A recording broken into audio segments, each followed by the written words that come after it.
Hey everybody, it is first thing Sunday morning, or at least first thing Sunday morning by my fish room standards. It's about 10 o'clock in the morning when I come in here and get the lights turned on. So I just wanted to show everybody what my waterfall tank looks like when it's not a waterfall anymore. It's just a tank sitting there. I checked my comments this morning, and a few of you had the same idea I had, which was simply unplug the pump when I went to bed last night because none of these plants are going to suffer by not having flowing water running across them. In fact, the only real plant that I have growing in here now that I'm thinking about it is this daylily, and it never even sent up any flower spikes this year. It's been in there in unnatural circumstances and conditions. It's a plant that really needs to be overwintered, or it needs to experience a winter, I should say. So being inside and being kept in 12 hours of light every day is just not what this plant was made for.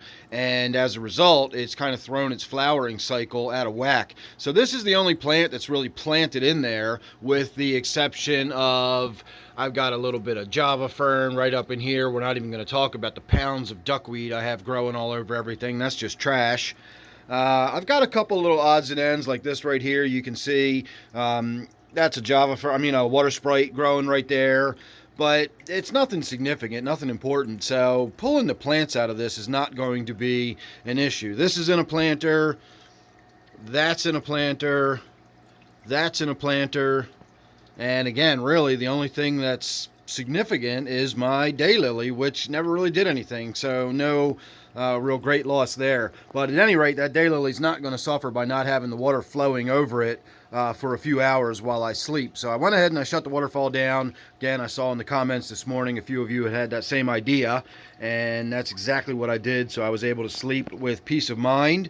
And I do have a little hang on the back filter on the side there that I've always kept for added circulation around the tank, and it is a filter designed for a 40-gallon tank. So shutting the waterfall off was nothing. I literally just unplugged it, and that was it. That was the end of the issue. I didn't have to worry about anything else. And when I plug it back in, the water will just start flowing again. Although at this point, I don't think I'm even going to plug it back in. I think we're done. Again, I don't see any need to have that thing flowing. It's dripping, and at any moment, just because I'm maintaining the leak right now doesn't mean that at any moment it's not going to give way and just start gushing water. And if I miss that for 15 minutes, how much water would I dump in my basement before I caught it? So I think it's best just to leave it off, and then we're going to figure out what to do from here. I did get some good suggestions in how to do it without having to worry about messing with all the fiberglass and epoxy, because I'm not looking forward to that. And if I can come up with an alternative to that, I probably will. And I've already been given some good options and some good ideas, so I'm going to start exploring some of those ideas today and see if we can't come up with some way of rebuilding this. The other issue is going to be that it's going to have to be made modular. I'm going to have to build it in pieces. This I built in situ. I built right where it is, and it's all one big unit. There's no possible way that is getting out of this room until I cut it and break it apart, and it's going to be dismantled to get out of here. And when I say dismantled, I mean it's going to be physically destroyed to get out of here. That is all one big molded piece that I shaped, and I did it right where you see it. Not going to be able to do that when I'm using something like wood varnish or epoxy or something that's going to have a lot of fumes and vapors that's just not safe to do in the house. And I don't want my house filled with all those vapors, even if I have ventilation and a fan going. So if I can find something that's indoor safe, we might be able to do something like this. But otherwise, I'm going to have to build it outside, and the pieces are going to have to be small enough to get them in here. And so I'm going to have to build it in sections and then assemble those sections once I get them in here and make sure that there's no leaking between the sections. And it's going to be a challenge in its own right that I've not experienced when I built this one. So it'll be interesting to see how that plays out. And finally, this video's already gone about 4 minutes longer than I expected it to. It was supposed to be just a quick update on how I shut the tank down overnight. But you know me, I get to talking, and there you go. The other thing I wanted to point out is the Siamese algae eater that was in this tank that we've been waiting to die basically for the last week or two. It's been looking really rough. I came down this morning and without even turning the light on, I can already see it floating there. So I'm about to go ahead and pull that out, toss it down into the bottom of the garden where it will go back into the earth and feed my plants.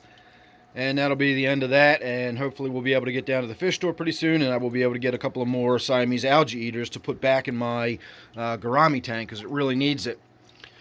So the tank looks a lot different when there's no water flowing in from the back. It's a lot more calm, and you can see in there a lot more. I'm a little sorry to say that my angelfish has never really opened up or come out. You can still just about make him out back there in the corner. That's where it tends to spend most of its time. I don't think it's very happy about me scooping it up and netting it and moving it into a different tank. I've had that fish for close to 10 years now, probably 8 years or something, and it's been in 3 or 4 different tanks over the years. You think it would get used to moving once in a while. So anyway, there you go. There's my rambling morning update. I got to go ahead and get all the rest of the lights turned on. So I'm going to say go ahead and make sure you're subscribed. That way you won't miss anything I got coming up. We are going to start building a new waterfall somehow. I got to start thinking about it, but we will get there. It'll be a project we've got to work on for the rest of the summer. As a few people have said, there's no hurry. This tank's fine without the waterfall flowing. It's just going to be a weird looking tank sitting in the middle of my floor for a little while.